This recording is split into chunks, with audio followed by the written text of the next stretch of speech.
GM Adrian's back. Hi. I love your background. It's so pretty. Thank you. It's what you were looking at last week. That's right. I was in a winter wonderland in Colorado. Beautiful. Did I miss anything? Beautiful. You missed a whole bunch, and I'm about to get you caught up on a lot of things. So everybody, buckle up. And here we go. We'll be back in 40 seconds. Welcome to GM Farcaster, bringing you everything from breaking news to spicy memes to the deep lore shaping this vibrant digital community. More than just a show, GM Farcaster is your digital third space where the community connects, the stories unfold, and the culture thrives. Whether you're a daily caster or just dropping by, we've got the latest buzz to keep you plugged in. So grab your coffee and let's dive in with your hosts, Nanish Prof and Adrian, for another episode of GM Farcaster.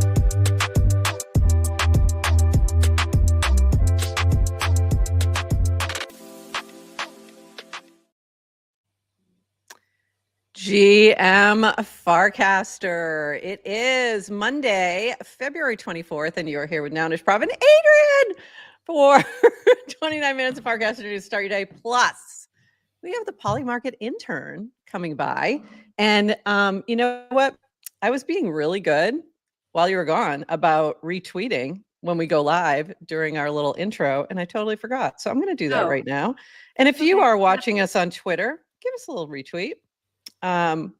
So that more people know what we're doing over here. And a recast, because there's like a billion new people on Farcaster, I think. Like it seems like there's either people returning or people new. I'm seeing a lot of like, hey, how do I get plugged into Farcaster?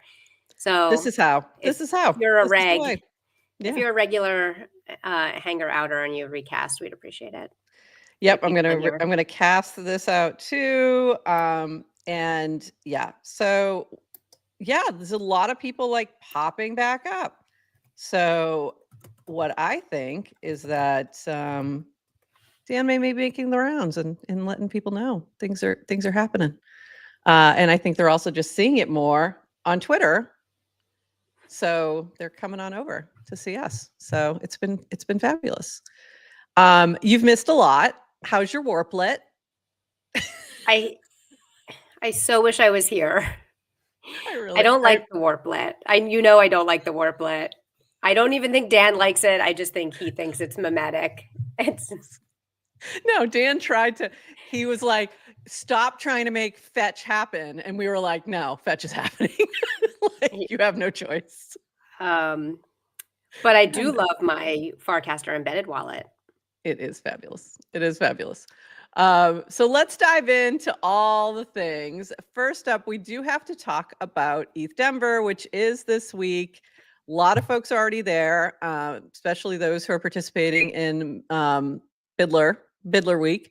So they've been hacking away and seeing lots of posts coming out of people flying in or getting ready to. And we will be there flying in Wednesday, there through Sunday, and on Saturday we have a fabulous ETH Denver karaoke brunch. So come join us for GM Farcaster's event on Saturday morning, and you can RSVP in this fun little frame if you are holding an active hypersub token, or if you are holding a Lil Noun, it should auto approve you. Otherwise, I'm going through and approving, people I know, essentially, kind of looking through everybody and going, are you really even coming to ETH Denver bot with 10 followers? I don't think so. So yeah, you're not coming. But I'm really excited. A lot of folks RSVPing. I think it's going to be a blast. And we will have some fun prizes and a little Farcade tournament. So you're going to want to be there. It's going to be fun. We won't make you sing, but it's highly encouraged. What were you going to say? Can we what? I said, I can't wait. Oh, I can't wait. So fun. We had fun. And somehow like we're able to do like it's cozy corner brunch, yet super fun party at the same time. Same. So yep, exactly. Great. It's perfect. I'm really looking forward to it. We're also going to be in the podcast space at ETH Denver. So if you are going to be there and you're hearing this right now and you're like going to be speaking, or you have a booth, or you're doing something really fun at ETH Denver, and you're on Farcaster, hit us up. We want to bring you into the booth and chat about what you're doing at ETH Denver. That'll be Thursday, noon to 1. We'll be in there. So we're scheduling people right now to do that. And also, Adrian, I didn't check with the CFO first, but I ordered some t-shirts. So hope they'll be approved. If not, I'll check it out. Great. And I'm just hoping they get there in time. So these are the two things, but they're really cute. Where are They're they being purple. ordered to? Do you have them They're being delivered to sent- Denver? Yes, sent to Denver. So fingers crossed that everything goes well. I'm less worried about spending money than I am about the fact that you ordered them last minute and they may not arrive in time. This is a possibility. Kept meaning to order them. I was trying to order them so they could just be shipped straight to Denver, and then I kind of waited a smidge too long, but I think they're going to be there. Let's see. If not, they'll be fabulous for FarCon. Also at ETH Denver, the Crypto Sapiens On-Chain Creator Summit. By the way, I'm speaking at this. I also don't know what I'm doing for that one either, because I say yes. I say yes first and then go, wait, what am I doing? So this is Friday at 12 p.m. There's a creator and coffee meetup, and then 1 p.m. the sort of talks and presentations happen. And we've got Lucas from Pods, Aneri from Base, me, Afro Chicks, Ted, Sahil, Carfi, and of course the amazing Humpty. And this is with Vibe Check, Unlock Protocol, Own the Doge, and the creators. So it's just going to be really cool. If you're going to be at ETH Denver and you're a creator, go check this out and jump on there and grab a ticket.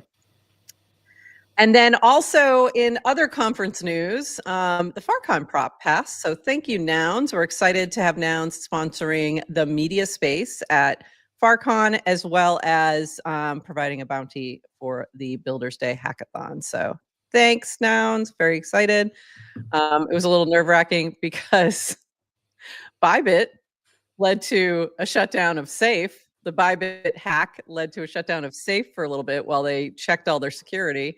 And I realized that like a big chunk of votes on Nouns come in through safes because you're holding, different things, whatever. And I was like, oh, okay, this is going to get interesting. And then I also couldn't move funds, and yeah, but it's all good. Everything worked out. It's fine. Wow. And also in just funny news for, whoops, that's not what I wanted to do. This one. My kiddo was cleaning out the fridge. This is a real thing that happened yesterday. And he's cleaning out the fridge and in the freezer. And he's like, why are there Girl Scout cookies in the freezer? And I'm like, put them back. Why? Like, the cookies are mysterious and important. And I said I would explain this to folks who weren't around when Frames first launched.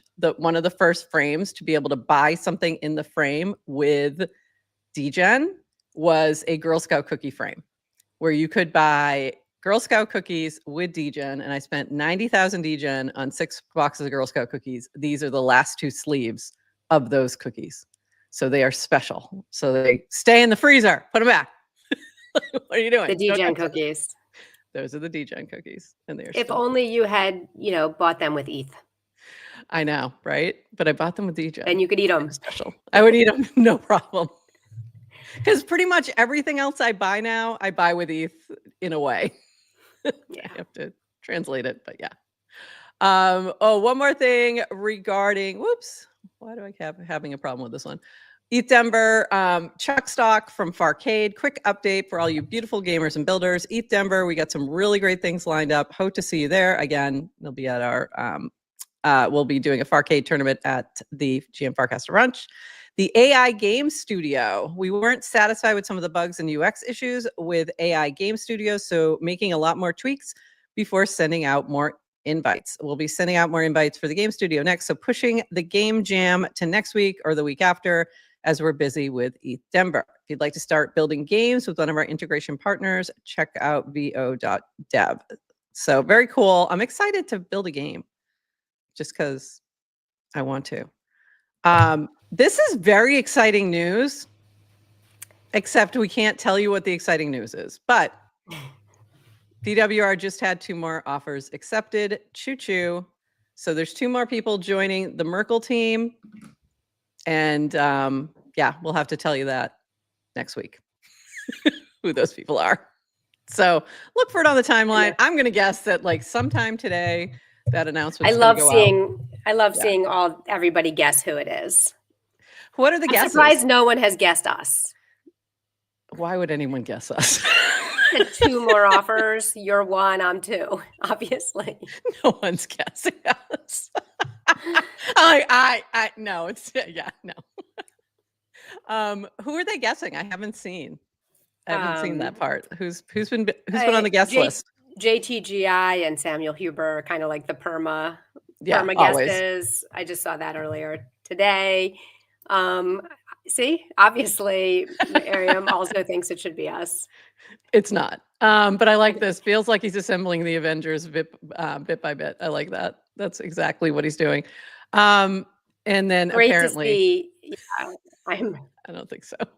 Oh, also right, Jeff Goldberg and Art Lou was they're the next 2 hires. Was the other 2. I'd love to see King in there. Maybe King and Farcaster admin.eth.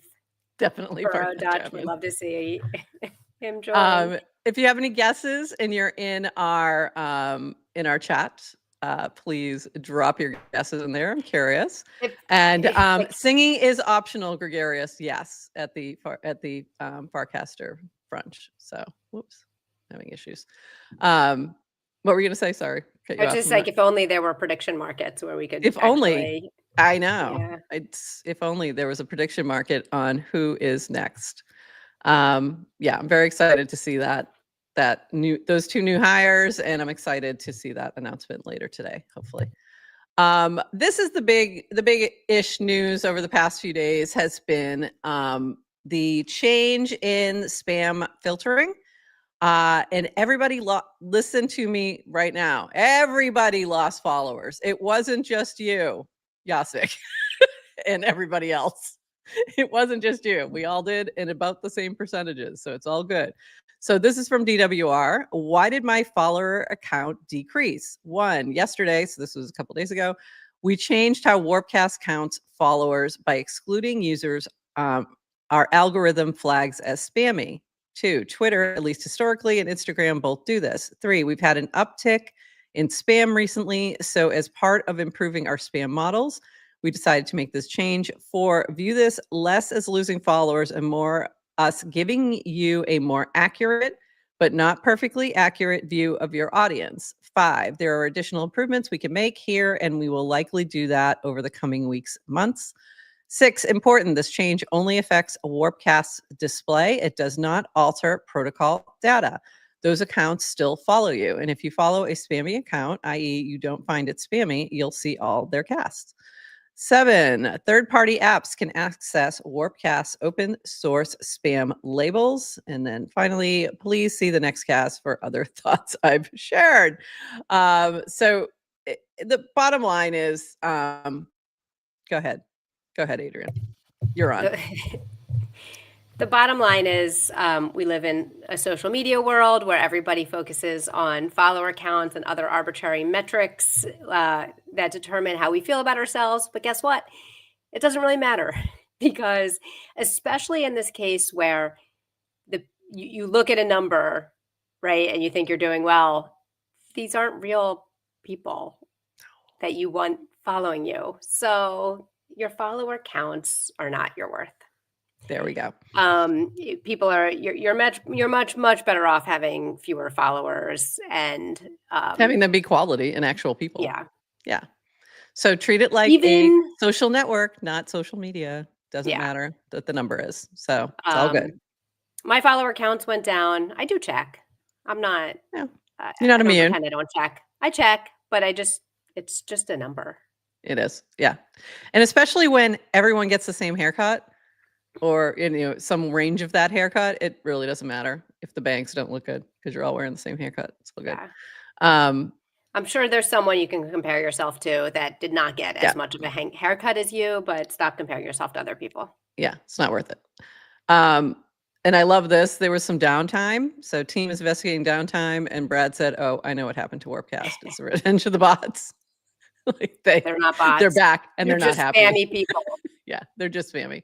And this is the other thoughts on this. A few spammy accounts can be, and more often are than not, are humans. They're not necessarily bots run by software. When people find bots useful, we call them AI agents. By the way, I saw you calling your bot a bot. That was funny. And that not and graduated goes on from agent. there. Yeah, he's not an agent yet. Okay, a few more things, and then we're bringing up Polymarket intern. Very excited to chat.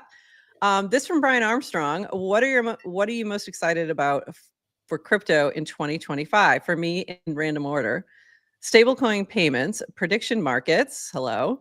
The rise of self-custodial super apps, decentralized social, aka that's Farcaster, Base, getting legislation passed in the US, Bitcoin strategic reserve, tokenized traditional securities, getting capital formation on chain, getting perpetual futures approved in the US. By the way, he does do on chain properly. So we thank you for that, Brian. Very cool to see him casting again, too. We've got some folks coming back into the fold, and that is nice to see. And then this was from Jesse. We are building the future of the internet right here, right now. Is it messy and weird and scary at times? Yes, absolutely. But couldn't imagine a better group of people to be doing it with. And I agree. I feel like right now we're in this moment where there's a lot of interesting energy happening in Farcaster in a really great way, where you have all these new hires, you have all these things happening, and it feels like we're on the cusp of something. I think the Coinbase wallet integration is really interesting. I just think there's a lot of cool things happening that, that are going to lead to some big things here. And Balaji's back. My strong impression is that Farcaster's feed is much more positive than the feed of other sites. Who wants to prove that with sentiment analysis? Oops, sorry. Thank you. And that was interesting to see. And there was a really cool one from Beta Shop. So Beta Shop had a great sentiment analysis from Moxie AI, analyzing casts and tweets from people he follows. So really interesting to see some tools being developed to actually be able to answer that question well. I called in Ethernet and asked Gina, but they were just kind of meh. Adrian was like, where are your sources? Where are your sources? It wasn't even me. It wasn't the professor. It was her. No, I was asking Ask Gina. Ask Gina is like, it's a 25% increase in positive sentiment. I'm like, good answer. Show your work. Show your work. And I was just like, okay. Okay. I love this cast from Biology, which is hilarious because anyone who's been around in Farcaster for the past 2 years as a daily active user, that's me, just intuitively knows this. I do not need any data. I do not need a sentiment analysis. It's just so clear that Farcaster is more positive. Like it's right. And how many millions of words have been written about this? And I do think it's funny that for Biology to be asking this. Like I get that, someone will get the data. He'll use it to, I'm sure, to good effect. But oh yeah, for sure. A couple more quick things before we move on. You can now change your wallet to Warplet. If you didn't know this yet, just go into your wallet and click on the word wallet, and it will change to Warplet. That's all. Just because. So they gave up on trying to not make it happen and just leaned in. And I love that about them. And then this from Toady Hawk, hearing rumors that when the new Coinbase wallet is released, it will be called Coinbase Warplet. Big, if true. I do not think it's true. I do not think it's true. Kids don't even know what a wallet is. I know. Like no one carries a wallet anymore. Like it's just a money holder. It's just the app that shows them where their money is. I know. So that's fine. So can we just lose wallet? Like there's no cool way. What are we going to call it? Anymore. Just money holder. Money, because that's a much better word. It's so much better. Warplet. Bank. Warplet. Just crypto holder. I don't know. Okay. Notes on Warpcast Wallet here from V. Warpcast Wallet and rewards aren't available to some users in some regions. We're a US-based company and are required to follow US law and regulations. Here's a list of countries we cannot offer the wallet and rewards program to. So just FYI, This is, if you're seeing unsupported region and you're not in one of these countries, this can happen because you logged in from one of these areas at least once. You don't use Warpcast, so we don't know your region for rewards. So make sure that, if you have any of those issues, just note them here. I'm going to skip that for now. Okay, very quickly. Zora has a new model. It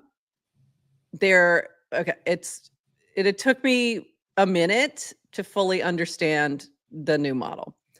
And you're going to understand why I'm telling you about this in a second.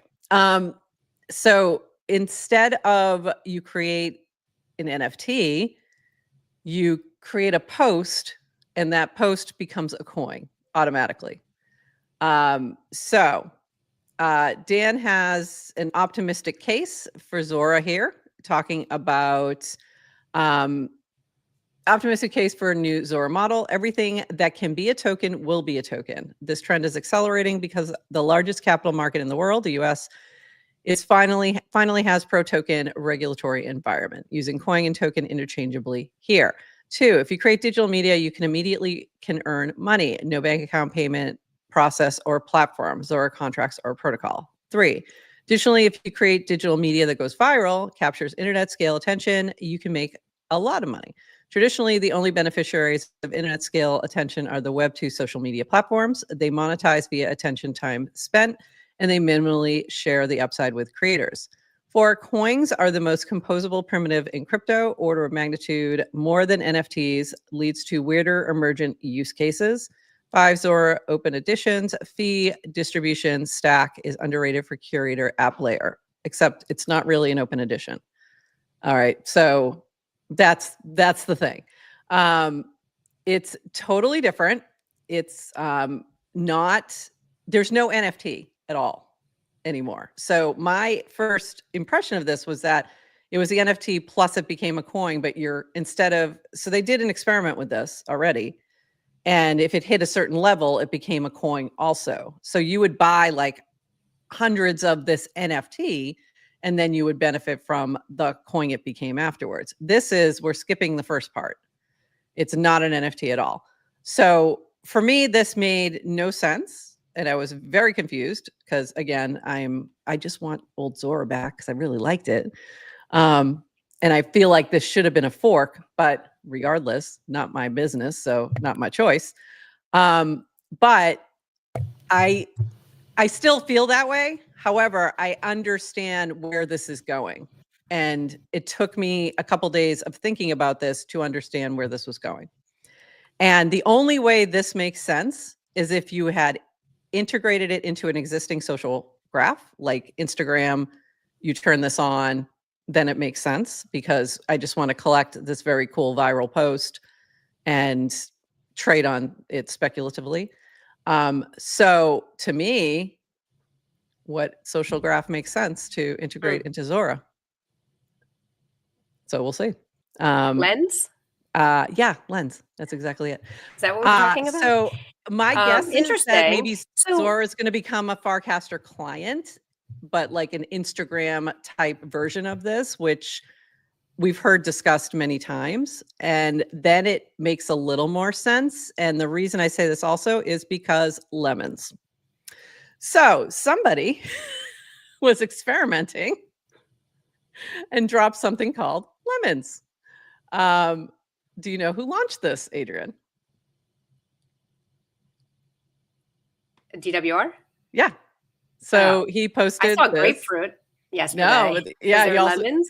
Lemons was only done on Zora. The grapefruit was done on the cat. So there you go. And also, this was more a shout out to the token pages, which I should have put $lemon in here so you guys could actually see the token page. Because I couldn't figure out why I was seeing $lemons everywhere. And then I clicked on it, went to the token page, and then saw Tricel's cast, and that helped me like figure it out what the heck was going on. So thank you for that. But there's been a lot of feelings on this, and there's a lot of back and forth about whether it's good or not. I have been critical, and I've been critical on Twitter and Warpcast a little bit about this, but I think I needed to change I'm still critical in a different way though. This isn't going to bring artists. This is no longer for artists at all. Like this is not for them. Like this is not going to be necessarily a place where you're going to sell your art as something someone can collect and put in their wallet. That's no longer this. This is a completely different thing. Is it, do I mean artists shouldn't jump onto Zora? No, that's not what I mean. But it is a very different type of primitive. If you would use it similar, if you're an artist, similar to the way you'd use Instagram, not the way you would use Old Zora or Manifold or Foundation. So just have to change your thinking a little bit. So like it doesn't make sense for us really. Probably it makes sense, only if we're using it the way we use YouTube Shorts. It makes sense, but it doesn't make sense for our thing that we want people to collect and hold and have forever on chain. That, luckily we have pods and that's working well for that purpose. Okay. Any thoughts before we bring up our fabulous Polymarket intern? Not really. She's been waiting patiently. Okay. So that's that. I've had some interesting conversations about this over the past few days, and it really, it's just a completely different approach to this. And I don't know where it's going to go, but I think if it's either integrated into Coinbase Wallet or Farcaster, it becomes a Farcaster client. That seems like probably the only approach that makes sense. So we'll see what happens. All right. Are we ready? We got to bring up Goldie. We got to bring up Goldie to the stage. Welcome, Goldie. We're bringing you up. You're muted. You need to unmute first. There we go. Is that working now? Now it's working. How's it going? Welcome. How are you? Wait. Thank you for There's no having bucket me. hat. There's no bucket hat. Oh Wait. my God. Like, I don't know who you are. We have Are a bucket hat here. Okay, thank you. Now I know who you are. Okay. I really was like, I needed proof of bucket hat. Proof. There is a newspaper here, and we gotta. There we go. Proof of bucket hat. Everything going. Feel good now. How's everybody doing today? Awesome. How are you doing today, sir? Doing pretty well. I'm so grateful to be here. I'm a fan of the show, so excited to. Well, we're a fan of you. Whatever. Thank you. We're a fan of you. So let's talk about lemons being minted. I did buy some of that market NFT for lemons without knowing anything about it, and I'm not selling because I'm collecting the lemons or whatever we're doing out here. We're hodling lemons now. Apparently, that's what we do. That's what we do now. Awesome. Hey, are you in Denver? Are you going to be at East Denver or no? New York City, New York, right now. Okay. No, I didn't know if you were going to East Denver. Is what I meant. I will not be at ETH Denver. However, if you are at ETH Denver, please go to the GM Farcaster brunch. So many incredible things going on there. There's going to be maybe heaters. Who knows? We'll talk to the CFO of the GM Farcaster podcast. We'll do that. And if you were there, I think some people need to sing a song in Goldie's honor, by the way. And you guys decide sing a song, karaoke, many songs. I like Backstreet Boys. Okay. Oh, okay. Everybody. There we go. Everybody. There we go. Yeah. Okay. I feel we're going to make it happen. We're going to make it happen in your honor. Ask a question. You have a question, you said. Go ahead. Ask a question. My question was going to be, I sadly forgot the question, but sort of to you about the show. First of all, the consistency is incredible. Like being able to see you guys do this daily for episode 218 right here. Yeah. Incredible. Crazy. Yeah. Kind of curious your thoughts and lessons around live content on Farcaster, about Farcaster, like taking a bit of a step back, because it's something that I think about often in terms of what's the best medium to get content about Farcaster, whether it's live on Farcaster with the Farcaster audience, a Farcaster community. Like, is it, do you think about clips more? Do you think about kind of just building out the consistency? Because this is, I would say, the longest running, most consistent Farcaster content, period. Yeah, pretty much. That's all prof. I've tried to quit like 10 times. It's true. I won't let her quit. Every Let her other quit. week, I'm like, hey, do we really want to keep doing this? Like, Should we yes, just yes, take we a do. break? And she just shows up literally every week after week Just after a week. couple. She's Uh, incredible. But You know, also it's just like Farcaster, deciding you're just going to keep doing it. And the one thing that we haven't done well yet is incorporate stream, so that we're streaming directly on Warpcast. And it's because there's a little bit of friction there that I just need to figure out, to make sure that we can do it in an easy way that it doesn't cause us to we'll but get there. we'll But get I there. think Yeah. Gold, your question, Farcaster's a text-based social network. So obviously it So- needs a video-based podcast. It does. Well, it does, right? I mean, you're going to have to add all. So Yeah. I think it's hard enough just to show up 3 times a week wherever we are to talk. So even slowly, we weren't on YouTube for the first 4 months. We Yeah. were doing We're only on Unlonely. Unlonely. We were Yeah. barely and so I think over time we're going to add, but I think we both really just focus on just create the content and do it consistently. And Yeah. then we can kind of add. I do think we'll be adding even clips. We're awful at clips. Oh my God, so bad. Should bad. probably do a lot more. We're getting a We little need more better. clips. We're getting Thanks. better, but we need more clips. Especially now with the thing that Dylan is building, which is a video feed called Tap. I don't know Very if you've seen cool. that. So Very, cool. very cool. And I think that may open up some opportunities there. Yeah. So there you go. And He for doesn't like everyone who clips. tells us to do more clips, you've got Yes to I know. Crypto saying stop doing clips. So It does Goldie, help, you've though. been streaming. Yeah. Yeah. I've been doing some streaming myself. I Yeah. I am inspired by you guys to do more content. I've been doing a few streams and I honestly have the same issue when it comes to, I would assume it's something around OBS feeds and live and what's what's the best way to get a live feed directly into Farcaster or Warpcaster, the most optimal way, and how do you overlay graphics? Are you using StreamYard? Are you using a little OBS? Maybe mixing in some We use Discord StreamYard. calls? And then as soon as somebody mentions the words OBS, I want to go hide under the covers because we used OBS for the first 6-7 months. And it's a beast. It's really great if you know how to use it, but it takes a lot of learning. And when it's hard. live, it's confusing to change Yes. things. Yes, I definitely. I mean, I've used StreamYard, super easy, costs money, Correct. super easy. We can talk. We lend out our StreamYard, so that we have some extra seats. So if you're interested, we can hook you up and you can try that out. But I think consistency is key in building the audience because the other thing is we've had people ask us about live versus recorded. And we talked with Dina about this from Boys Club. And she's like, how do you do live seems harder. I'm like, it's actually easier because you're just taking everything you're doing and then putting it out as a recording.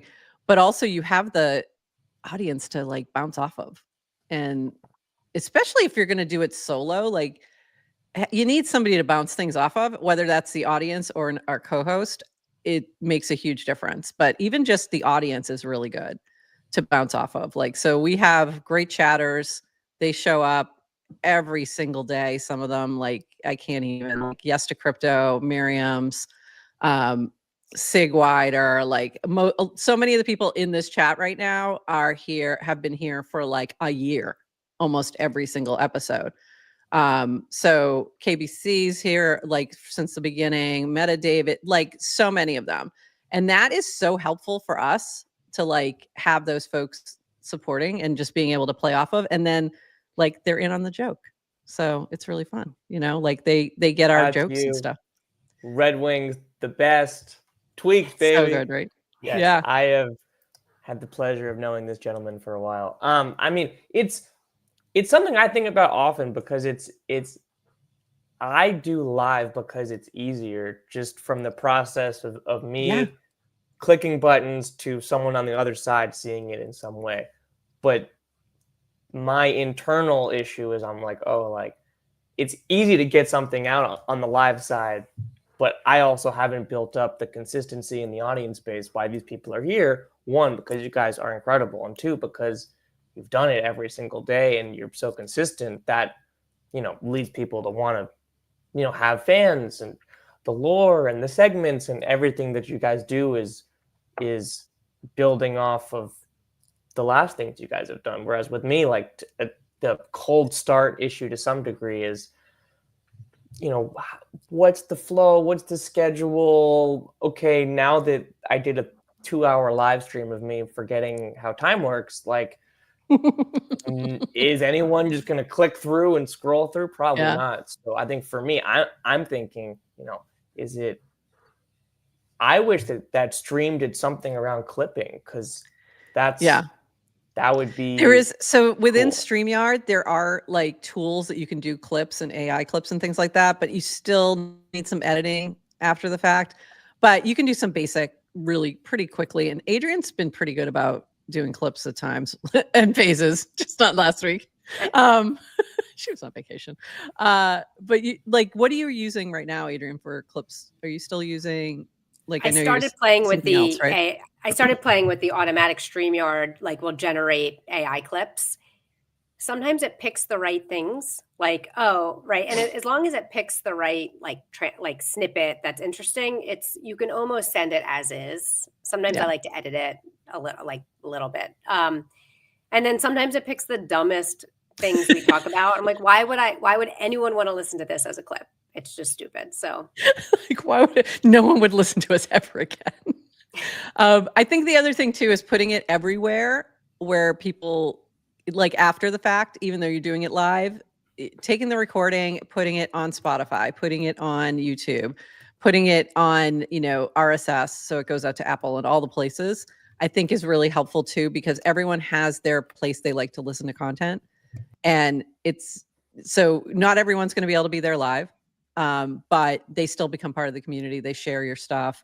They talk about what you talked about, things like that. So yeah, just keep showing up. And also, like, set it so that it's something you can do consistently. Like, don't overpromise. We have many times said we thought we'd eventually be every day. And I still am like, no, we can't do this every day because it's too much and it will burn us out. So the 3 days a week is perfect, but even once a week for most people is going to be plenty. And starting there and then build up from there. But that's my biggest suggestion. Yeah. And are you trying to stream just like for you yourself? Are you doing it for Polymarket? Like, is it to connect with people? Is it just like, because it's fun? Is it your brand? Is it medium? That's a good question.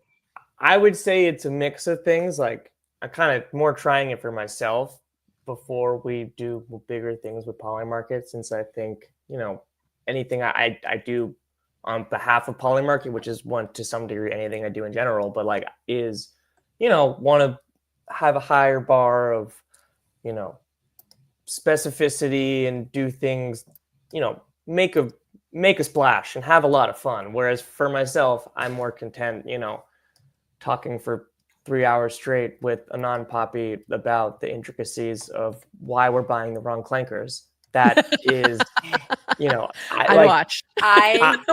that stepping out of, the Polymarket prediction market sense, which there's a lot of awesome things there. I just myself like to trade meme coins on Farcaster and complain about all the features that don't exist that I want because I care so much about Farcaster.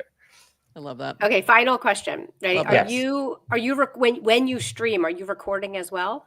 I do record, but then just once it's done, you're like, woof, we're done. That was great. And then so you're not doing anything with the recording? Not yet, but there are we need to talk. There are some incredible edits being made behind the scene, and I can't speak too much more about that. But down the line, we're gonna have more regular, quick clip farming getting done. Speaking of that, if you're out here listening, you're like, wow, I wish that you had more clips, and I want to help you with that.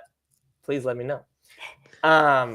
Where and are you doing a consistent stream or no? Not yet. Not exactly. I think it's a process and something I want to lean in more to. And additionally, I constantly am okay. How could Farcaster grow? What is Farcaster missing? I harp plenty about the type of content I would like to see on Farcaster, and then I'm realizing myself, just make the content you want to see. I think that's yes. This is a perfect example of that. This is This is like, I wanted to talk about what's happening on Farcaster with my friend. Exactly. And then we just streamed it to other people. So it's like, And we made more friends. and we made more friends. Like that. And then we're it's gonna have, inspiring we're gonna, more people. we're gonna have our little to do their own coffee, and we're thing. gonna talk about, you know, what's going on, and Yes. you know, and bring other people into it. And yeah, but we, you know, let's talk afterwards, because I have some other thoughts, but I just don't Please. know, you know, if No you're worries. if you're open to them. But like like just hang out when we stop if you can, and then I'll give you a couple other thoughts there. Yes. But I would I think you should definitely, I think you've got obviously your personality is perfect for this kind of thing. And you and a non-poppy, sorry, that's hilarious. Because he's just crazy. And He's a character. in the best possible way. Like, Absolutely. did you see that video he did where he was trying on all the merch from Farcon? Not yet. Oh my but- God. Just go scan his feed and find it, because Okay. it's hilarious. We showed it on the show. Hilarious. And he's like, it's a whole edit and it's really funny. He is truly one of a kind. Yeah, so funny. So I think there is definitely an audience for talking about meme coins and clankers and talking about Polymarket. Absolutely. Like, no question. You could just be going through like what's trending. What are people talking about? Like what closed? What were some big, you know, predictions that were closed and how they turn out? Like that alone, huge audience.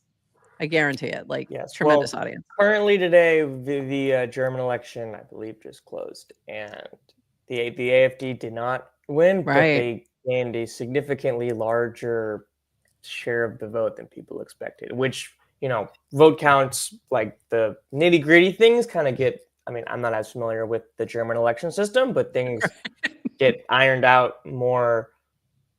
I'm not totally sure, but it sounds like AfD did not win, but Right. you know, those are definitely things that for Polymarket, you know, being able to have betting markets on elections and prediction markets there, the downstream effect is, I think, there's less places to get reliable election data information. I think that was really huge during the US election this year. I mean, that's where Polymarket really got attention mainstream, where it was like, I'd be watching like just random news show and I'm like, oh my God, they're talking about Polymarket. This is crazy, you know, but it was like in a great way. Like, I loved seeing that sort of just filter in a very natural, organic fashion, where they started talking about it the way they're talking about polls. And I think it was so interesting to watch that play out and watch how, you know, markets in general play out in that way. And you could see sentiment move and change when different things were happening in the news. And it was just really interesting to watch that and see where people were landing. And what, from that experience, like how did you guys feel about that attention, and how did that, like, in terms of overall, like, after effects, I guess is the question. Good question. I would say in terms of attention, like, I guess kind of the goal for Polymarket was to, you know, have our election markets kind of be like an information aggregator. I Like think it was. I previous to working at Polymarket kind of come from like the background of the sports betting world, and that is very much, I mean, that is even new too, but even 5 years Yeah. ago, you know, it was a huge faux pas to even mention the spread or the over under on the broadcast. And now, you know, ESPN has their own sports book, and they're stuffing you with, oh, the line on here, bet on DraftKings here, have you heard of Prize Picks here? And it's, at the end of the day, it's all about, you know, that line, the odds, so to speak, are any talk about the weather and who's playing, you know, so-and-so is a sore hammy, you know, well, so-and-so might be sick and the coach might be doing this. Like, there's so much money There's at data stake points, a lot of data points. it kind of all gets baked into this line by Vegas and the handicappers and where the action is. Whereas with the elections, there wasn't really, like, polls are an indication of what, I guess, either who think I'm going to vote for myself, and there's a bias there, or here's who I think, you know, a few other people might vote for, but not really, here's who I think everybody's going to vote for, because you're not really voting for who, I mean, it depends on for different people, but you're voting for here's who I'm going to vote for, not I'm voting for who I think is going to win, because Right. you have an impact with your vote. That's kind of the whole point of democracy. Whereas I think, Because you could very well have one opinion about who you're going to vote for and another opinion about who you think is going to win, who you're going to put your money on. Yes. In terms of, and that happens even on a small way on like a ponder poll with the prediction polls. And I'm like, well, I'd say this, but that's probably going to win. Or even something stupid like Yapster. We're seeing it play out in a lot of different ways. I love like prediction markets. By the way, do you? Very, very cool. Okay. Fan of everything they're doing over there, and just to see the iteration and trying new things, and are we going to do it every day? Is it a meta? And okay, here's the different wrinkles, like some more memes, less memes. My favorite feature is the voice chat. Like growing up as a young man on the internet playing on Xbox Live or FIFA or Call of Duty or whatever, like there's a nostalgic vibe to me of talking shit to other people, talking shit in the lobby, kind of thing. Absolutely. Which talking shit in the lobby. I don't know if we can do this. We probably can't do this or do it yet, but like doing that, like it on an NBA game market on Polymarket, if people. Yeah. We have on our comment section, which I think is something Farcaster honestly could bring in to some degree, but like if you have a position on a market, it shows the amount of shares you have on that account. So, if it's the election market, a lot of the funniest comments were like, someone with 10,000 shares of Michelle Obama, like making jokes about, well, I don't know if Kamala has the legs here. And it's like, that's pretty granted, sometimes like the person who's literally not in the race at all. Correct. Sometimes people will also buy one share to say, hey, like, I really, really need Trump to win here. And, it says like one share Donald Trump, and that always makes me laugh. They're going to get like $2. Yes. I think it's a mix of the two to some degree. Like there is a degree also of, prediction markets aren't saying definitive, right? Oh, well, if someone is at 70% at any point, they're going to win. Not exactly. Like it's again, in the sports world, if someone anything is can happen. 70% chance to win a game and they lose a game, it doesn't mean that, the platform was wrong or Vegas was wrong. It just happened that there was an upset, and that's the way things happen in the world. There's plenty of upsets. Right. Like plenty of Cinderella stories. I mean, March Madness is a perfect example of that. Love March Madness. Very exciting. Yeah. Big things planned for March Madness. Tell us. Can you give us any alpha? I can't tell you the extent of it, but just, okay. We have college basketball live on Polymarket now, which is very exciting in my opinion. Last year, kind of the first thing I did for Polymarket on Farcaster was we did a on-chain March Madness bracket frame that minted your bracket as the NFT, which was kind of an experiment to see, okay, frames are new, prediction market, sports, kind of what's the best way to intersect there, and then seeing what bracket's done. Like big fan of Tim and the team, and it's cool to see like agentic bookies is something I've always been thinking about, and to see how that's playing out is very exciting. That there's actual horsepower and engineering power and salary spent on how do we figure out to do Farcaster native specifically sports prediction markets. I'm like, that's awesome. So I love it for like, I still want to use it for things like cast out. I loved it when we used it for cast out, like something that's just very niche and community focused. And pickleball, we did it for pickleball, Farcon pickleball, like that to me is just like adding this element of fun to something you're doing with your community. I think is great. It doesn't have to be, you're not going to win $1 million betting on Adrian playing pickleball, but but you could win $1 million, DGen. You could. You could. And it's fun. Can I just quickly touch on that for 1 second? Yeah.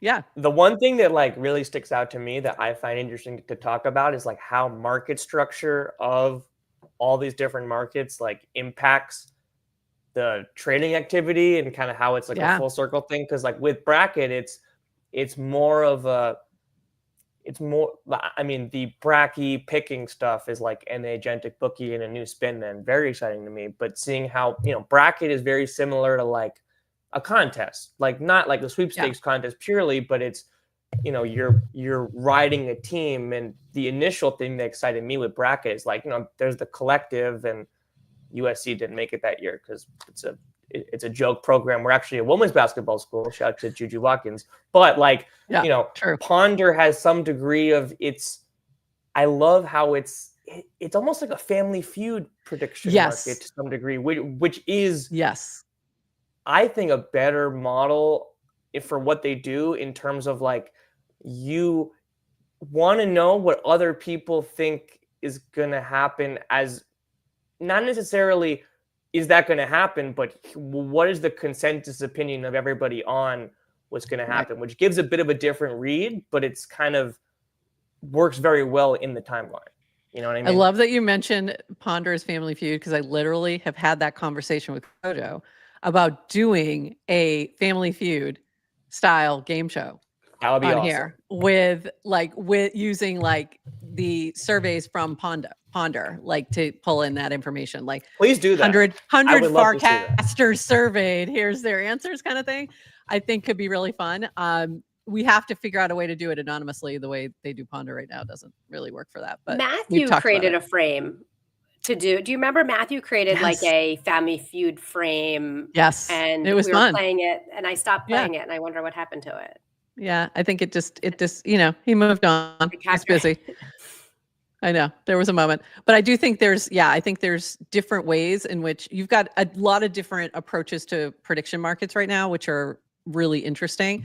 But to a point that you brought up, Vegas odds in Vegas, that's been happening since 60s, 70s, 50s, I don't even know, way back on all kinds of crazy things. You'd always hear that reporting, but most people didn't have access to actually do anything with that information because it wasn't legal and where they were or whatever. Like we didn't have online, betting and things like that. So it's just kind of brought that to the masses. And I think that's what, Polymarket really has done as well, as bring that to a much wider audience. But it was really interesting to see the different types of prediction markets, especially around the U.S. election, kind of coming to play and really playing a role in what people were reporting on and looking at and taking in as data. So it was, really fascinating. I think we're in just a whole different world right now. Go ahead, Adrian. I know you got a question. Can we talk about access in the U.S.? Yeah. So Polymarket, you were not allowed to trade on Polymarket in the U.S., in France, in England, Ontario, and a few other restricted areas, which is unfortunate. It's due to a deal that we made with the it's illegal in the current setup. There are, which I would stress, I don't think that devalidates our odds and the value of the information at all. But there still is issues with, I guess, as Brian Armstrong said, perps aren't legal in America, and it's unfortunate to see that. And there is a new, regulatory environment being ushered in. And I also would say that there is a lot of optimism, but also we don't exactly know how things are going to play out. And the Trump administration is, I want to say inauguration was the 25th, so it's been under a month 20th, so far. It feels like it's gone so fast. It's been a month. It's been a month and 4 days. Like we're still new.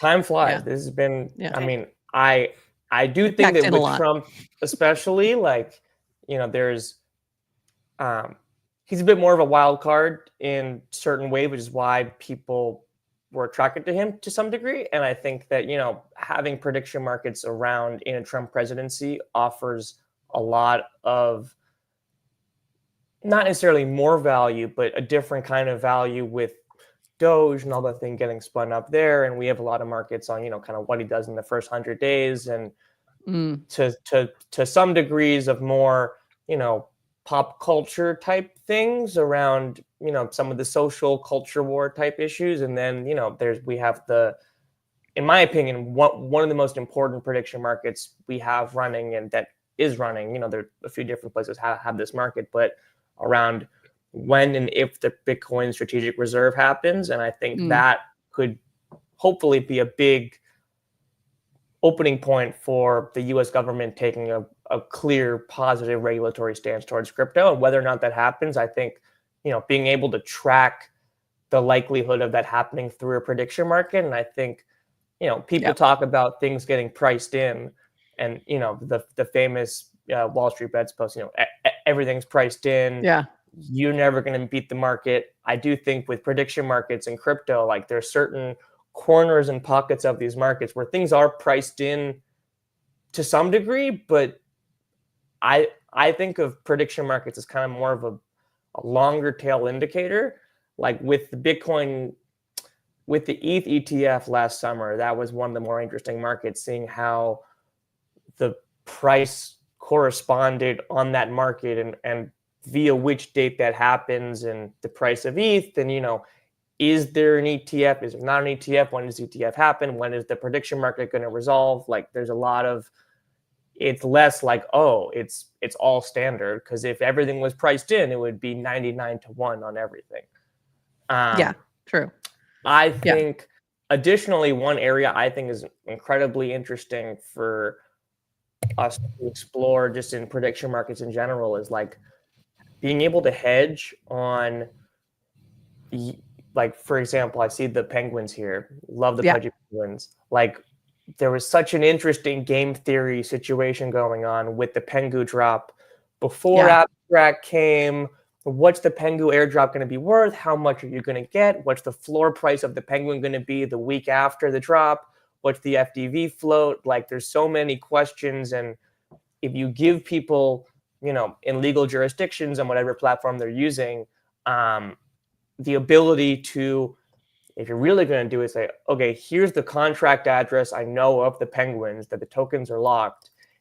I want to set up a few agents to trade on my behalf, that if the ratio of floor price of penguin versus the amount of tokens I own gets to a certain point, set a, open up a DCA on Jupiter to sell the tokens while you're hedging the probability of the FDV to be a bit lower on one side. Like, there's so many different layers to it. And that's where I think the market structure does inform the market itself. Like with meme coins, they're untapped markets. Like, they're essentially attention markets to some degree that could be worth zero, could be worth infinite money. Like, right.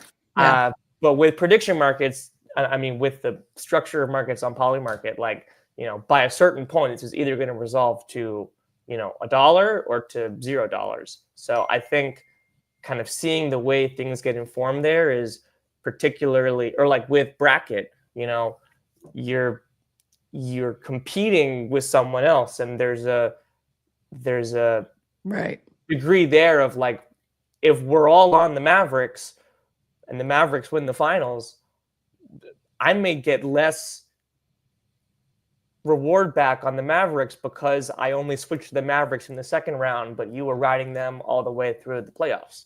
Right. So I think that just happened with the Super Bowl. Like the ones who had the Eagles early on really made out, whereas those who came in at the end probably didn't do as well, or maybe even lost, depending on if you switch from something else along the way, kind of thing. Yes.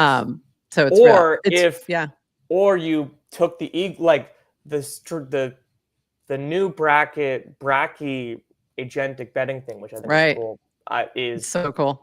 A bit of like shows you the two different ways that market structure impact the reward and the competition. Whereas like I was upset, honestly, because I'm like, man, like everybody has the same amount of shares. Like, I don't want this. How can I buy more? Like, I want a bigger stake. But there, it was a level playing field. Whereas on the other side of it, it was more of what I'm traditionally used to. Whereas, if you want 1 billion Bracky. I mean, not that much. I think there was a bit of a limit there. Is there a billion bracky? Like, what's the supply We're gonna make on more bracky? Bracky. We're gonna keep We're making more printing. bracky. Yeah. Make bracky great again. I think there's so many ways all of this can go. I think when you're talking about agenic betting essentially, or bracket as like a agenic bookie, if you will. For those who maybe don't understand what we're talking about, this is an AI agent that is like dealing with whatever prediction you're wanting to put out there. I'm saying these in all the ways that I hope are legal. So I it's also am a not trying to different. ruffle any feathers. Bracky is just an account on Bracky. Farcaster that leaves comments and Exactly. offers opportunity. Yes.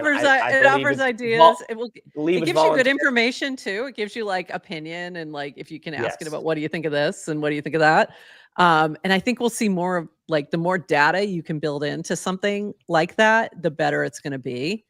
And I think that's really interesting. I think we're in a very interesting moment with the agents that we're going to see some really cool experiments in all different areas, but this is one of them for sure. I'm going to touch on that for 30 seconds and then I'm going to take a step back. But like that's one thing that excites me the most about prediction markets in general, which is on a meta level, every market is a prediction market to some degree, but with decentralized on-chain prediction markets, it's essentially a competition to predict to some degree, to make the most money as possible, and via that simple goal, it puts a bounty on timing information, which I think is certain times that is best accessed by an agent or by using AI tooling better so than just me surfing the web. Like,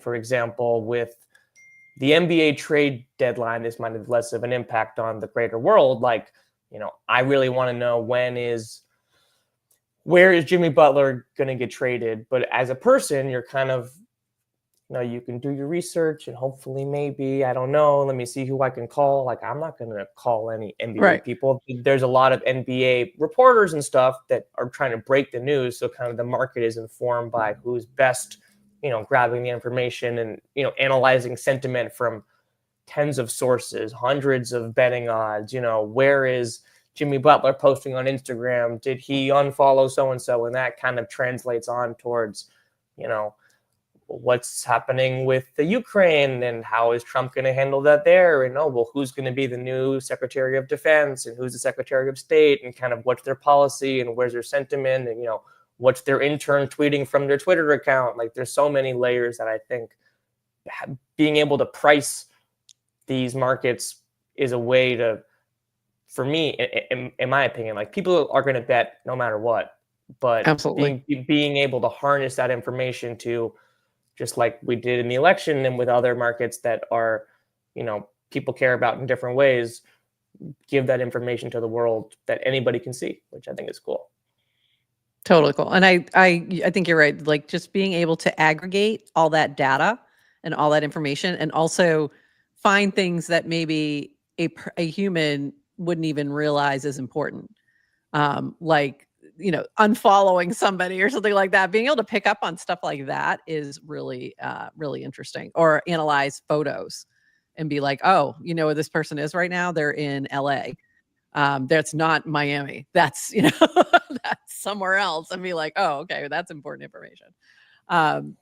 Picking up location data and things like that. So very cool.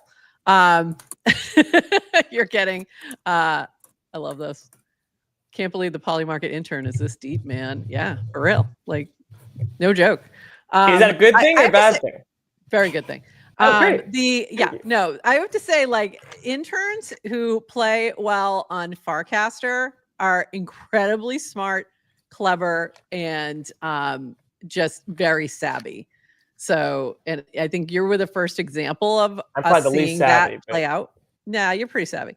And like, just watching some like people take your lead as an intern. I think it's been really cool. And when we say intern, we mean it like this. Because sometimes it's not really, they're not really an intern. These are very smart, capable humans who are doing are posing, like putting themselves in that role because it allows for a lot more entertainment factor too. We have and a I growing think that's important program. Yeah, cool. Yeah. Very cool. It's okay. We're You actually had do you have for a real while. intern program? That was said in jest, but I believe in the summer, TBD, we'll get more information. But if you are a designer watching this and you design incredible things and you love beautiful design and product design, DM Polymarket on any platform that you're on. We would love to talk to you. There Sorry, you go. just had to, No, that's good to know. plug it That's out good to there. know. We'll send some people your way. Yeah. I Zero have X designer. They're calling. Zero X designer. I have kids, Goldie. I have kids cannabis coming work. up on. I have kids coming up on intern age, so I'm always looking out for them. Yeah, for real. Yes, we are. Including- If you make good stuff and you are an awesome person, like we want to get to know you. Like a bit of a story on how I started working at Polymarket is I'd love to know that. I was working on a sports betting prediction market NFT kind of fun project of myself, and I was working at Bright Moments. Shout out to Phil. Phil. Yeah. Which is cool and awesome, and it was very, very different, like the traveling NFT crypto art gallery with all the incredible artists and art blocks and AI art, and the hospitality side of things was incredible. But the internships I did in college was around kind of social sports gaming and betting related stat startups. Shout out to, I don't know if Doubles is still around, but Double Crown Gaming, and this startup Trend sold to a company called Fansure, which cool stuff, was doing markets on insurance around sports tickets. Interesting. Like if you really want to see the Warriors, but you really only want to go see Steph, you could buy insurance that if Steph gets hurt and misses the game or can't make it, you get some insurance payout there. But I would recommend this strategy or approaches in general to young creators. I saw Polymarket, I did a lot of research on Polymarket, thought it was awesome. And then I'm like, you know what? They aren't making enough, social short form content on Twitter. So I just started making it myself, like featuring Polymarket odds and stuff and doing stuff and just tagging them in it. I'm like, hey, here's the, South Carolina primary prediction with data by Polymarket. And, I just threw in some funny jokes and made one about Ryan Gosling winning the Oscar, which he did not. And they hit me up and they're for Barbie. for Barbie. I, broke down all the stats. I'm like, well, it's been 100 years or maybe not, 80 years since someone won Best Picture, Best Director, Best Actor, and Best Supporting Actor. Ryan Gosling. It'd be a big fuck you if Ryan Gosling. Oh, sorry, I apologize. I don't want to swear. That's okay. It would be a big F you if Ryan Gosling came in and won the Oscar and the whole Greta Gerwig, and just I think it's interesting to dance with the narratives and the data itself. But yeah, I just started making videos about Polymarket and posting them online, and they said, hey, these are awesome. Let's, how can we help you? Or I said, how can I help you? I wanted to do this for you. So kind of how I got my foot in the door, and then, doing some Farcaster stuff, kind of working with the markets team, kind of now more doing a few different things on in the growth team. But I would say the coolest thing about crypto is the town square, so to speak, is Farcaster, Twitter, all the social apps, and just you can, permissionless. Yes. I'm a big fan of Jack Butcher. Kind of his talks about being a permissionless apprentice is a huge inspiration for me of, just like Dan says, you can just do things. You can just do things. Make videos about Farcaster, post them on Farcaster. This is our story. Literally. Absolutely. Farcaster. It's not like Dan was like, you know what? Does anyone want to start a podcast? No. It was like, we just did it. And there's a lot of other people. You even see the people that Merkel is hiring, they just did things. They just went out and did things, and then they got their, attention from them. When they were finally looking for people, it was like, oh, they've already done XYZ on Farcaster. We're going to just pull them. So I love that that was your initiative. And I'm still teaching one class at the university level. And I try to express this to my students, but you'd be surprised at how many are just too freaking lazy to like take that kind of initiative. So like good on you for doing that, because that is how you're going to get ahead in this world at this current moment. Like the job market isn't going to drop you your dream job like on your lap. You're going to have to show proof of work. Proof of work. Work. There you go. I was trying to think of a it. proof of stake joke, but yeah, there's just nothing there. couldn't Yeah, come up with proof of I work have a still is the one. question for you. Yeah. Speaking of new Farcaster hires, it's an honor to announce that. No, I don't have any news there. Well, one, Dan should let you break one of the stories and have the live announcement on the show and the interview there. Like, hello, quick, Dan. let's check the timeline. That'd be pretty cool. Can. I agree. One thing I would love to field the show and kind of get some thoughts here would be big fan of Ted. She's a friend of mine. She's the best. Did you do that 50,000 mile? You did that giant. Absolutely, walk. I did. Yeah. 26 point. We Like, started. Didn't everybody end up with bucket hats too? Everyone ended up with bucket hats. Awesome. This is not news. This is not an announcement. But FarCon 2025, there's a lot of blocks in New York City. And a lot of, and there could be Brooklyn something Bridge. exciting going down with, it would be a real shame if we brought it back turbo in the Big Apple in the heart of the city. I fully expect that to happen. And I would love to take part of that, but probably not the whole thing. The thing I was going to add point, I envision myself in a cab going, where are you going to be? Okay, I'll meet you there. It doesn't have to be a full encompassing thing. We're kind of figuring out the details. But what I would say is like that is a perfect example of a Farcaster. I don't know if it's marketing, content, however you want to say it. But Ted just saw this. He was like, this is crazy. We should do this. Yeah. Who wants to do this? Yeah. And then people... yeah, we love. I don't know if it's a controversial take. I'm just putting it out there. Yeah, we love Ted. But like then it kind of just happened, and I, flew in from New York to do it. Met a bunch of people. Shout out to Keckers and Ted and all these incredible people, and Elisa and Rez and all. Matthew joined for probably 20 miles, which 20 miles is a lot of miles. Like not easy. Still can't believe you guys did that. It was hot too. It was like the middle of the summer in Los Angeles. But building off of that, like how does Farcaster get more organic moments like that? Because I think that's like the perfect success story for content and excitement on Farcaster is things that kind of get spun up organic from people being like, how funny would that be? And then people just kind of lean into it. And I feel like there's a lot of things that do happen like that. Like FarCon is exactly that. It's developed, it's building and building, but it's exactly how that started. Was like a couple of people saying, hey, we should just get people together to like hang out and talk about Farcaster. It's like there's a lot of that happening over and over again. But you're right. I'd love to see more of that for sure. So the bigger the network gets, right, and the bigger FarCon gets, and everybody looks to FarCon as like, well, if I can't go to FarCon, I can't do anything. So I think we need to just keep reminding people, permissionless, decentralized. Like you don't have to go to FarCon New York. Go like just start with a local meetup. You've got two. Love seeing FarCasters in your community. FarCon Asia was great. Mm-hmm. FarCon Asia was great. Like you can do your own FarCon. Like do your thing. Be the change. You can call it something else. Like you can just go meet people, stream, like start a stream, start a podcast, to host a Zoom. I mean, in the early days, how many people would reach out and just be like, hey, want to hop on a Zoom? Like you look interesting. You sound interesting. And if you're new to Farcaster today, like don't go after the people who have 300,000 followers to be like, hey, you want to meet?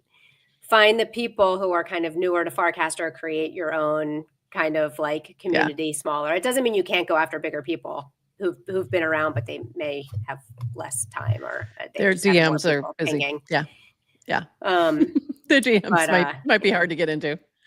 But I agree with that 100%. And also finding Well- those little meetups. Do Farcaster Friday.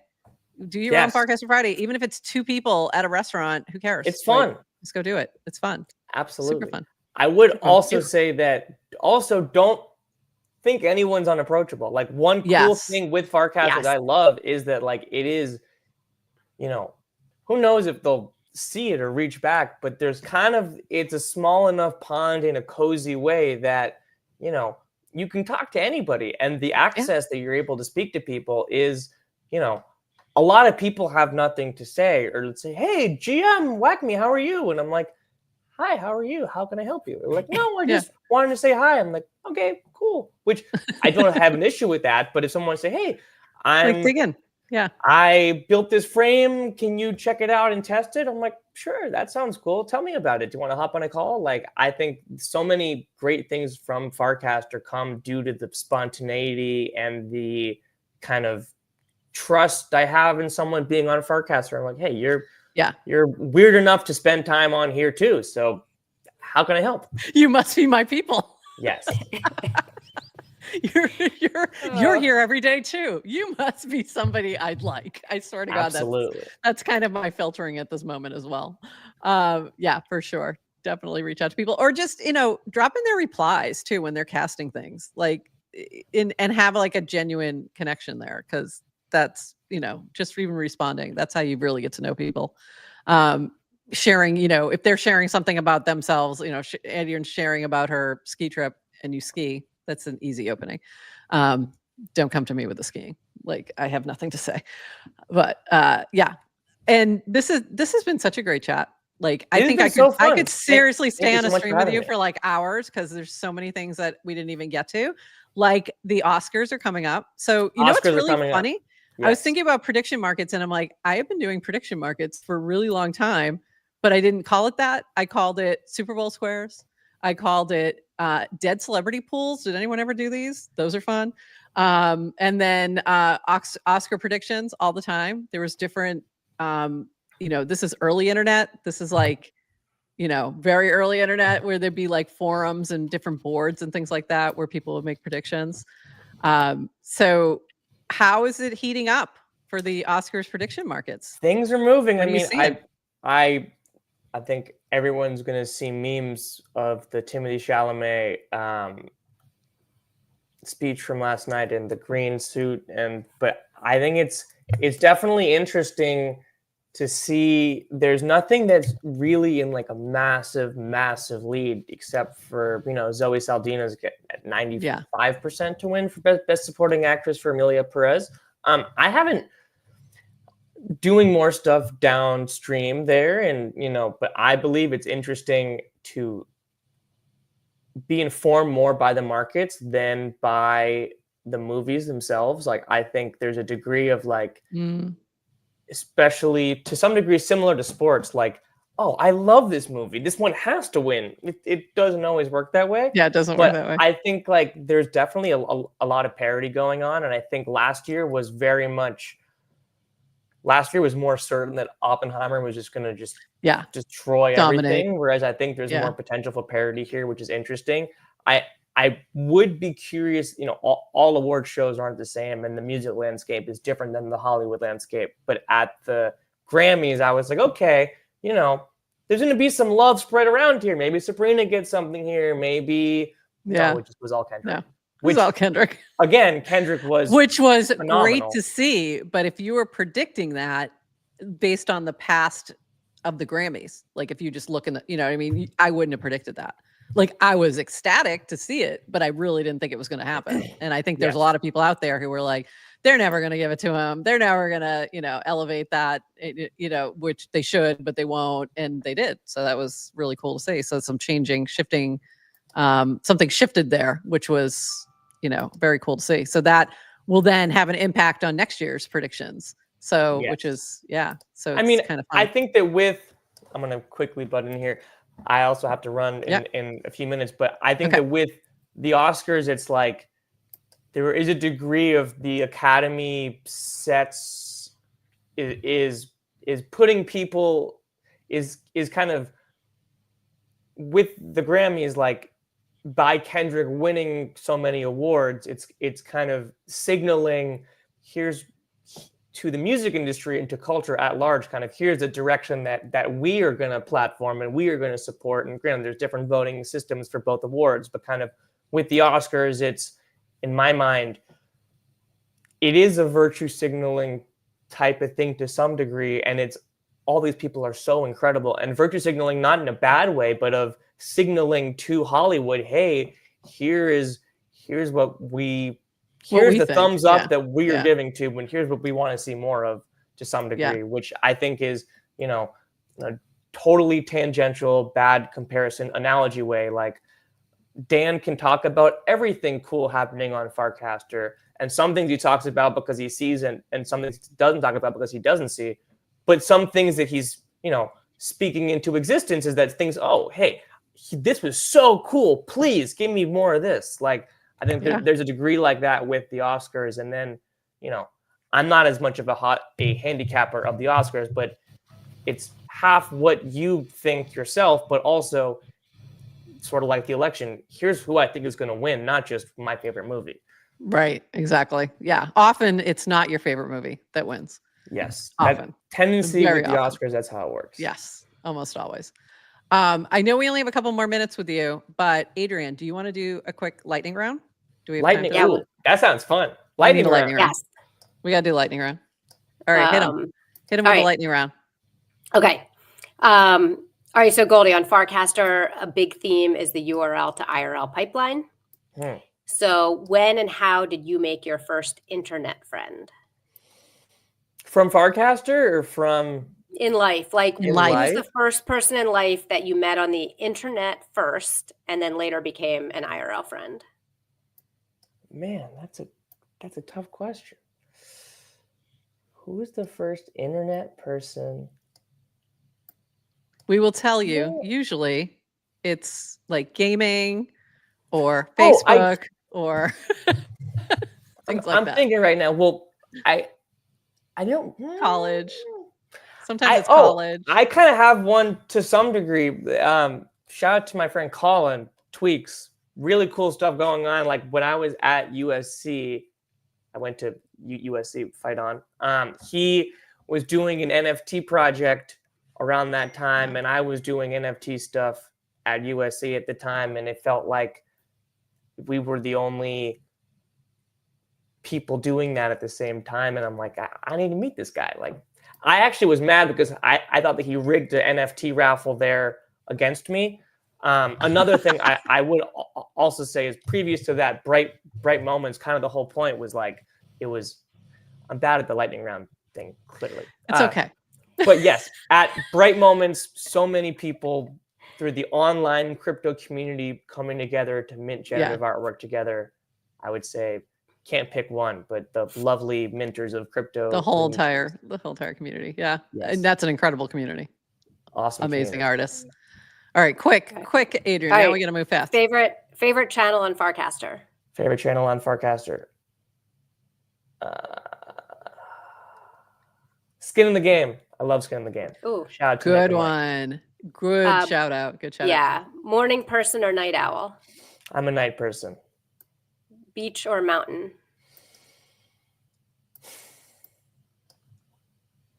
I guess mountain, but I like the beach. I just don't like getting wet, if that sounds dumb.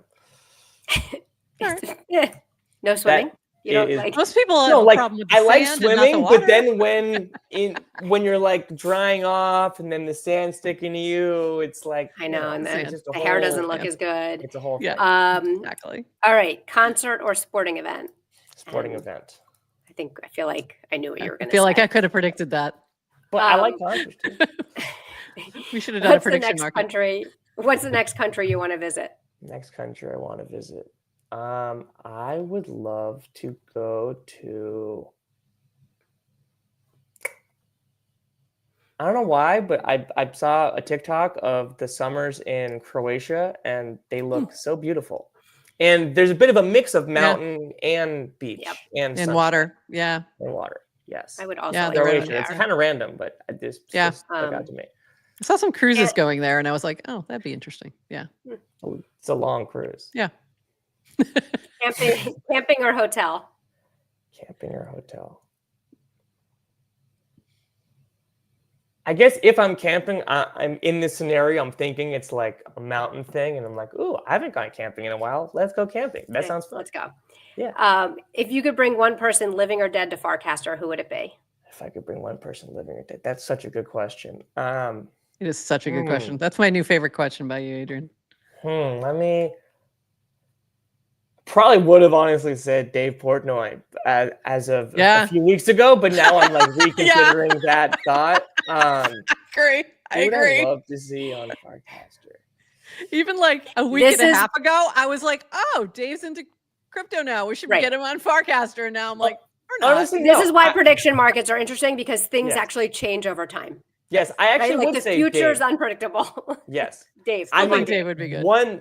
To that point, like I think bringing on a big person that has a platform where their community can come over with them, or there's special content or whatever they can only see on the new platform, like that's definitely worked for streaming. I would say it. But also, like Dave would just make an account and say, "Hello, buy my base token," and then just never use Farcaster again. So then we never see him again. Yes, it's true. But that would be great drama for Farcaster. So yes, it would definitely be great drama. I agree.